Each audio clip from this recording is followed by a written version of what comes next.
أعوذ بالله من الشيطان الرجيم. بسم الله الرحمن الرحيم.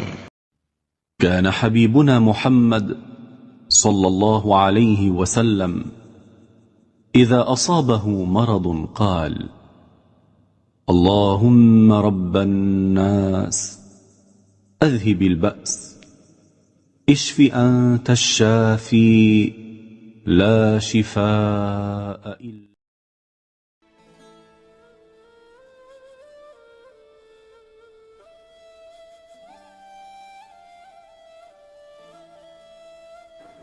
بدر کی جنگ میں قریش کو بدترین شکست ہوئی۔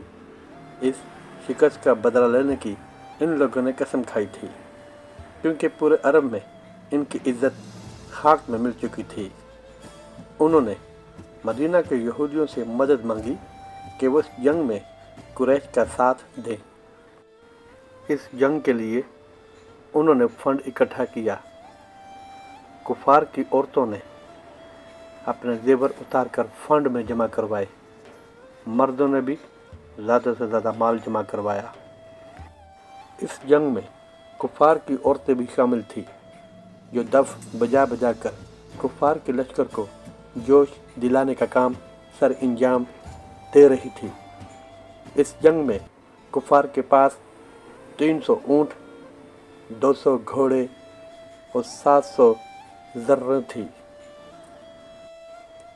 آپ صلی اللہ علیہ وآلہ وسلم کو جب قریش کی اس جنگ کے بارے میں معلوم ہوا تو آپ صلی اللہ علیہ وآلہ وسلم نے فوراً صحابہ کو بلایا اور ان سے مشورہ کیا۔ آپ صلی اللہ علیہ وآلہ وسلم کی خواہش تھی کہ جنگ مدینہ کے اندر رہ کر لڑی جائے، جبکہ صحابہ کی خواہش تھی کہ جنگ کھلے میدان میں لڑی جائے۔ خود حضرت حمزہ کی بھی یہی خواہش تھی کہ جنگ کھلے میدان میں لڑی جائے۔ اکثریت کھلے میدان میں جنگ لڑنے کے لیے بےتاب تھے۔ سب کا مشورہ سن کر اللہ کے نبی اندر تشریف لے گئے اور جنگی لباس پہن کر واپس تشریف لائے، کیونکہ یہ پہلا موقع تھا کہ آپ ذرات پہن کر جنگ میں جانے کے لیے تیار ہوئے۔ صحابہ جان چکے تھے کہ آج جنگ کا معاملہ بہت سخت ہے۔ جنگ کی پچھلی رات اللہ تعالیٰ نے آپ کو خواب میں ایک گائے کو دکھایا جس کو ذبح کیا گیا، اور اس گائے کا بہت سا خون نکلا۔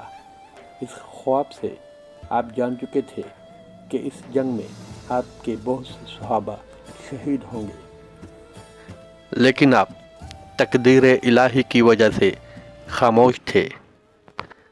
آپ صلی اللہ علیہ وآلہ وسلم نے مدینہ میں عبداللہ بن ام مکتوم کو امیر مقرر کیا تاکہ وہ مدینہ میں باقی رہ جانے والوں کو نماز پڑھائیں۔ پھر آپ 1000 کا لشکر لے کر احد کی طرف روانہ ہوئے۔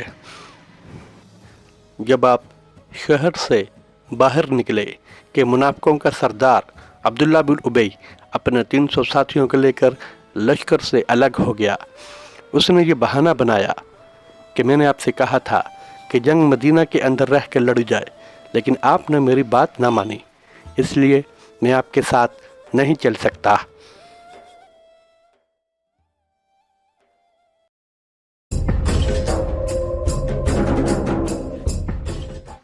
عبداللہ بن ابی مدینہ کا سب سے بڑا منافق تھا، جو کہ آپ صلی اللہ علیہ وآلہ وسلم کی ہجرت سے پہلے مدینہ کا حاکم تھا۔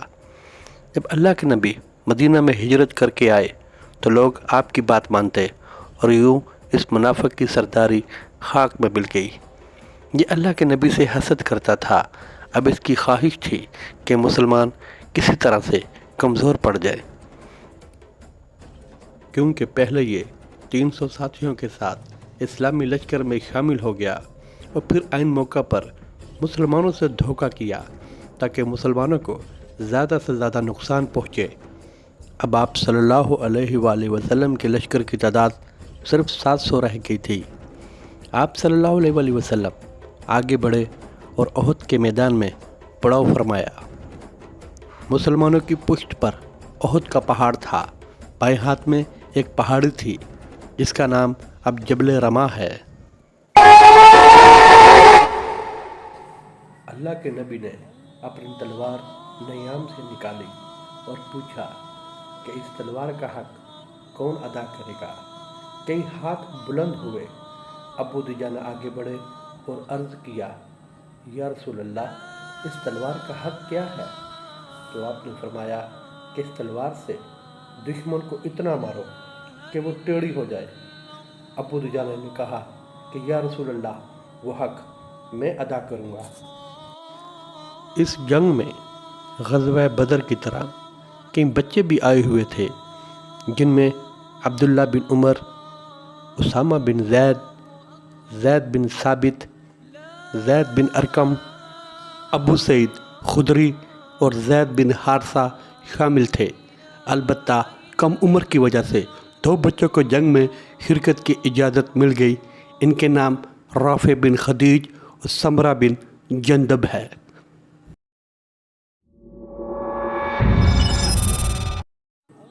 عمرو بن جموع ایک انصاری صحابی تھے۔ ان کے 3 بیٹے لشکر میں شامل تھے۔ یہ خود 1 پاؤں سے لنگڑے تھے اور ان کی عمر 60 سال سے اوپر تھی۔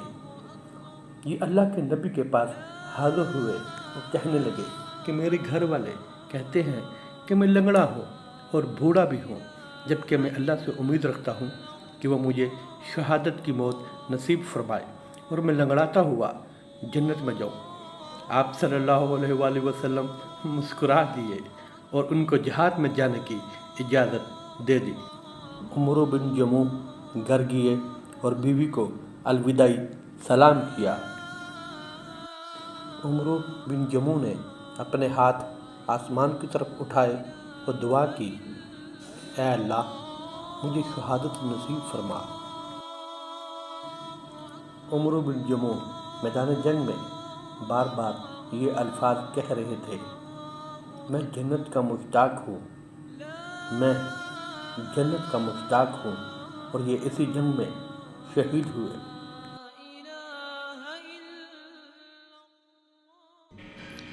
مشرکین صف بندی کر چکے تھے۔ فوج کے سپہ سالار ابو سفیان تھے۔ فوج کے دائیں حصے کے افسر خالد بن ولید اور بائیں حصے کے افسر اکرمہ بن ابو جہل تھے۔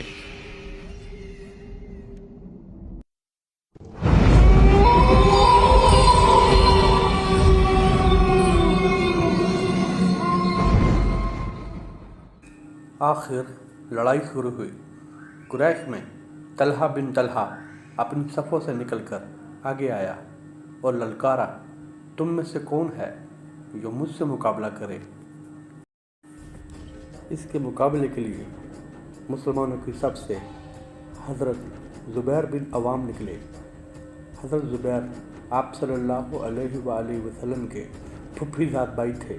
یہ آگے بڑھے اور بولے کہ میں کروں گا مقابلہ۔ حضرت زبیر نے اس کافر کی طرف دوڑ لگا دی اور اس کے گھوڑے کے نزدیک پہنچتے ہی اونچی چھلانگ لگائی اور وہ کافر نیچے گر گیا۔ حضرت زبیر نے ایک ہی بار میں اس کا کام تمام کر دیا۔ آپ صلی اللہ علیہ وآلہ وسلم بہت خوش ہوئے اور ان کو حواری رسول کا خطاب دیا۔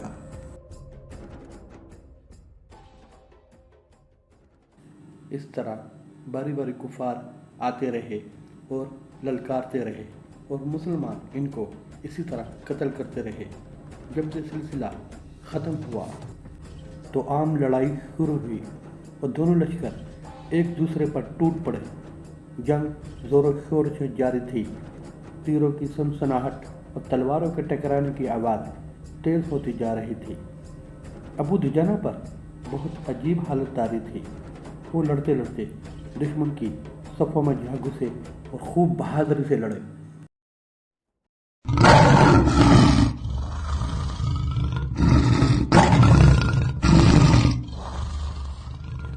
حضرت حمزہ شیر کی طرح لڑ رہے تھے۔ وہ جدھر رخ کرتے دشمن کی صفیں الٹ کر رکھ دیتے۔ بڑے بڑے بہادر ان کے سامنے کھڑے نہیں ہو سکتے تھے۔ وہ انہیں اس طرح اڑا رہے تھے جیسے تیز آندھی میں پتے اڑتے ہوں۔ آخر ایک حبشی غلام وحشی نے حضرت حمزہ کو شہید کیا۔ یہ وحشی جبیر بن مطعم کا غلام تھا۔ غزوہ بدر میں جبیر بن مطعم کا چچا حضرت حمزہ کے ہاتھوں قتل ہوا تھا۔ انہوں نے وحشی کو لالچ دی تھی کہ اگر وہ حضرت حمزہ کو قتل کر دے تو اس کو آزاد کر دیا جائے گا اور بہت سارا انعام بھی دیا جائے گا۔ وحشی جنگ کے شروع میں انعام کی لالچ میں تھا اور موقع کی تلاش میں تھا۔ آخر اسے موقع مل گیا۔ اس نے اپنا نیزہ نکالا اور حضرت حمزہ کا نشانہ لیا اور نیزہ پھینک دیا۔ نیزہ حضرت حمزہ کی ناف میں لگا اور وہ شہید ہو گئے۔ لیکن اس کے باوجود جنگ میں مسلمانوں کا پلہ بھاری رہا اور تمام صحابہ ڈٹے رہے۔ حضرت عبداللہ بن جبیر پہلے ہی ہوشیار تھے۔ انہوں نے اپنے دستے کو حکم دیا کہ دشمن پر تیر برساؤ اور اس قدر تیزی سے برساؤ کہ دشمن پیچھے ہٹنے پر مجبور ہو جائے۔ حضرت خالد بن ولید جب بھی حملہ کرتے تو مسلمان اس قدر تیر برساتے کہ وہ پیچھے ہٹنے پر مجبور ہو جاتے۔ آخرکار کافر پورا زور لگا چکے، لیکن مسلمانوں کو ایک انچ بھی پیچھے دھکیل نہ سکے۔ کافروں کا حوصلہ ٹوٹ گیا، ان کے پاؤں اکھڑ گئے اور ان کا جھنڈا بھی گر گیا۔ ہر طرف افراتفری کا عالم تھا۔ کفار کے ساتھ جو عورتیں دف بجا بجا کر اپنے لشکر کو جوش دلانے کا کام سر انجام دے رہی تھی، اب وہ اپنا کام چھوڑ کر میدان جنگ سے بھاگ رہی تھی اور خوب وویلا مچا رہی تھی۔ مسلمانوں نے جب کافروں کو بھاگتے دیکھا تو اللہ اکبر کا زوردار نعرہ لگایا۔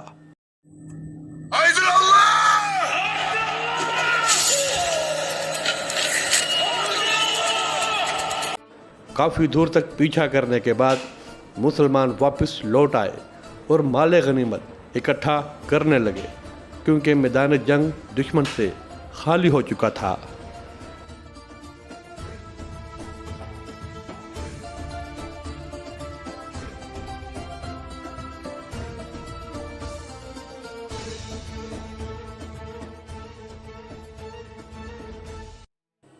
وہ تیر انداز جو حضرت عبداللہ بن جبیر کی کمان میں تھے، جن کو اللہ کے نبی نے منع فرمایا تھا کہ کچھ بھی ہو تم نے وہ جگہ نہیں چھوڑنی، لیکن ان تیر اندازوں نے میدان خالی دیکھ کر آپ صلی اللہ علیہ وآلہ وسلم کے حکم کی نافرمانی کی اور میدان کا رخ کیا۔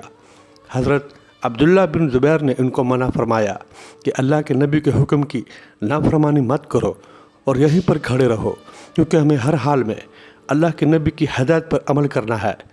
لیکن انہوں نے ایک نہ سنی اور جبل رمح کو چھوڑ دیا اور میدان جنگ کی طرف چلے گئے۔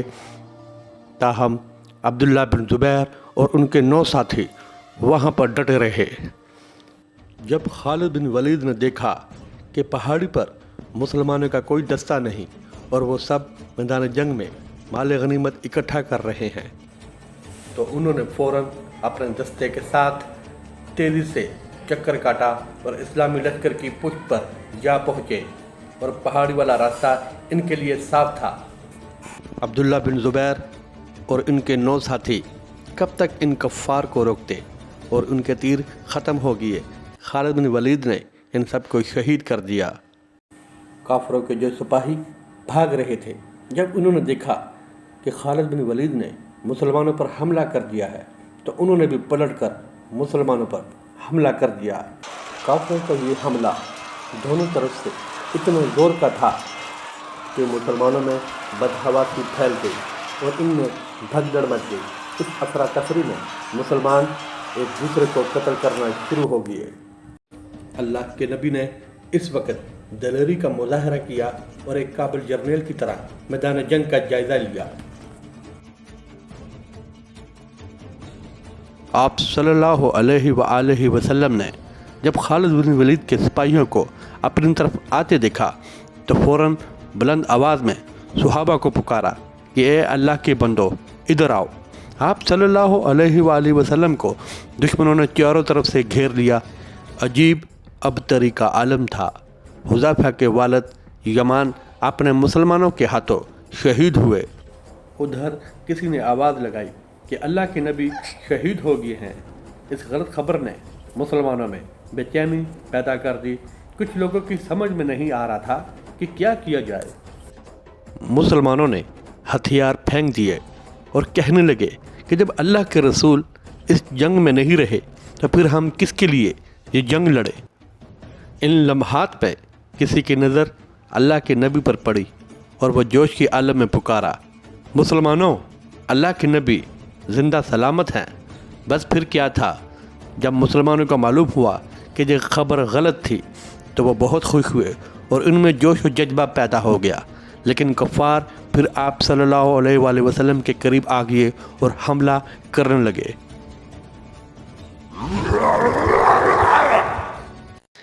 کسی کافر نے آپ پر وار کیا تو عمارہ بن یزید نے آگے بڑھ کر اس وار کو روکا۔ ان کے جسم پر 14 زخم تھے۔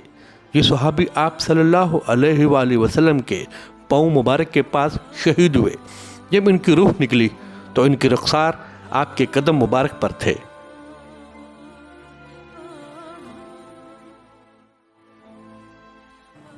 اب آپ صلی اللہ علیہ وآلہ وسلم کے پاس طلحہ بن عبید اللہ اور حضرت سعد بن ابی وقاص تھے۔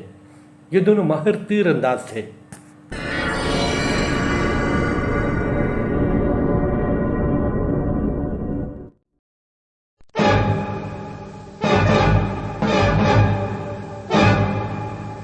آپ صلی اللہ علیہ وآلہ وسلم نے فرمایا، اے سعد، تیر چلاؤ، میرے ماں باپ تم پر قربان ہوں۔ یہ واحد صحابی ہیں جن کے بارے میں آپ صلی اللہ علیہ وآلہ وسلم نے فرمایا کہ میرے ماں باپ تم پر قربان ہوں۔ وہ تیر چلاتے رہے اور انہوں نے اس قدر تیر چلائے کہ ان کا ہاتھ شل ہو گیا۔ اس دوران عتبہ بن ابی وقاص نے آگے بڑھ کر اللہ کے رسول کو پتھر مارا۔ آپ صلی اللہ علیہ وآلہ وسلم پتھر لگنے سے گر گئے۔ آپ کا نچلا ہونٹ زخمی ہو گیا اور نچلا مبارک دانت ٹوٹ گیا۔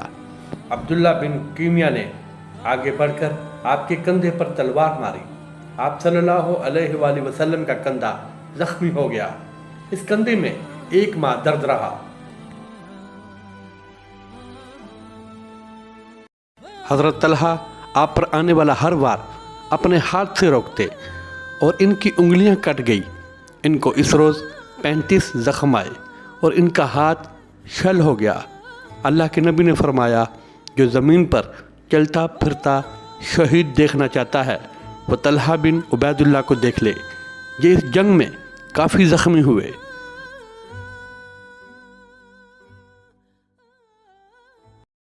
صحابہ میں سب سے پہلے ابو بکر صدیق آپ کے قریب پہنچے، ابو عبیدہ بھی آگے، پھر حضرت علی، حضرت عمر، ابو دجانہ، مصعب بن عمیر اور حاتب بن ابی بلتہ سمیت 12 صحابہ آ پہنچے۔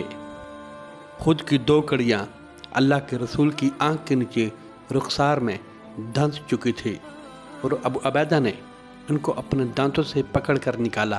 اس طرح ان کے بھی 2 دانت ٹوٹ گئے۔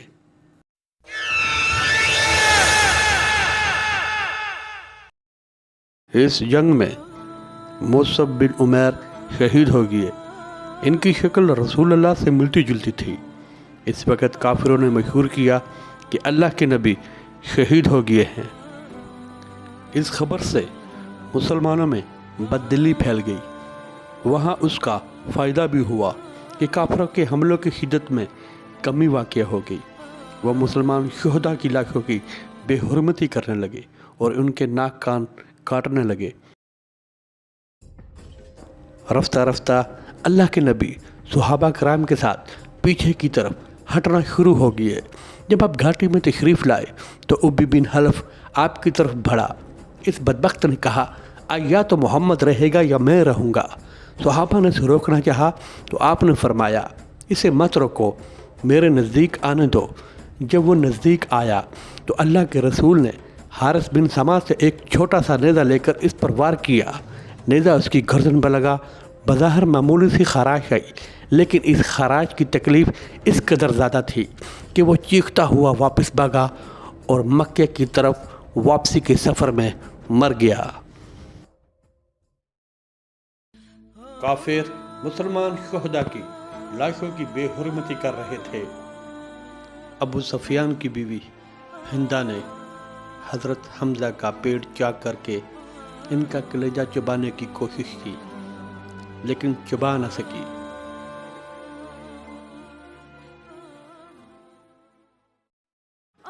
ابو سفیان پہاڑ کے نیچے جا کھڑا ہوا۔ اس نے مسلمانوں کو مخاطب کرتے ہوئے 3 بار پوچھا، کیا تمہارے درمیان محمد موجود ہیں؟ اللہ کے نبی نے اپنے صحابہ سے فرمایا اسے جواب نہ دیا جائے۔ پھر اس نے پوچھا، کیا تمہارے درمیان ابو بکر بن ابی قحافہ موجود ہیں؟ تو آپ صلی اللہ علیہ وآلہ وسلم نے فرمایا اسے جواب نہ دیا جائے۔ اس نے پھر پوچھا، کیا تمہارے درمیان عمر بن خطاب موجود ہیں؟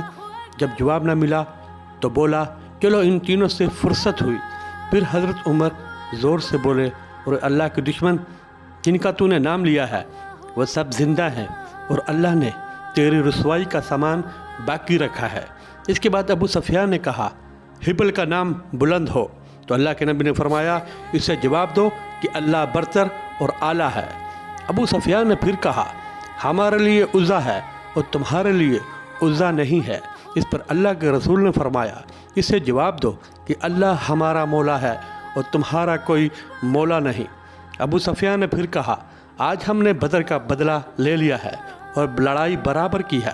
اس کے جواب میں حضرت عمر نے فرمایا، یہ لڑائی برابر کی نہیں، ہمارے شہداء جنت میں ہیں اور تمہارے جو ساتھی قتل ہوئے وہ جہنم میں۔ اب ابو سفیان بولا، عمر تمہیں اللہ کی قسم، کیا محمد نعوذ باللہ قتل ہو گئے ہیں؟ حضرت عمر نے جواب دیا، الحمدللہ وہ زندہ ہے اور ہماری گفتگو سن رہے ہیں۔ ابو سفیان واپس چلا گیا۔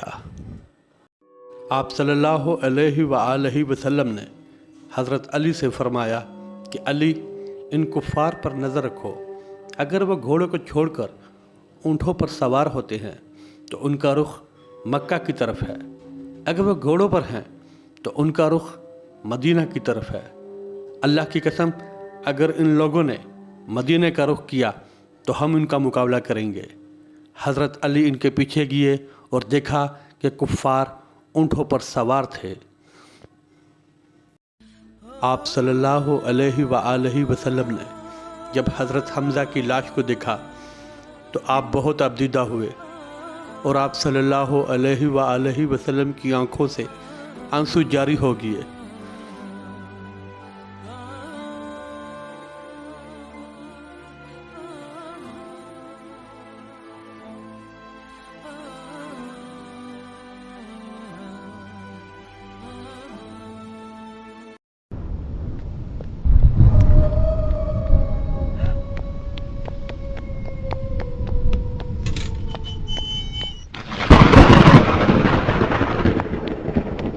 حضرت حنظلہ کی نئی نئی شادی ہوئی تھی۔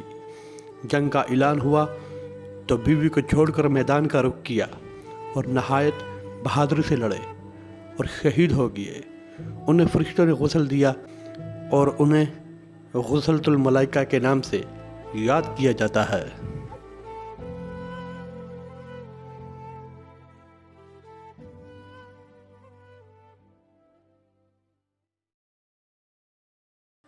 سب شہداء کی نماز جنازہ آپ نے پڑھائی۔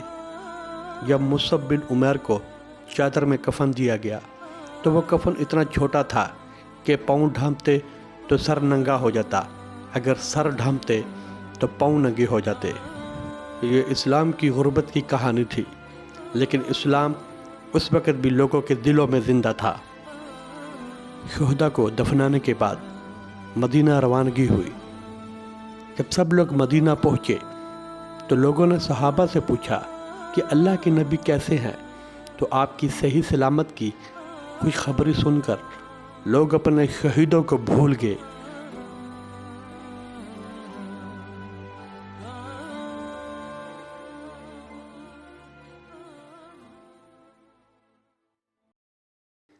اگلے روز 8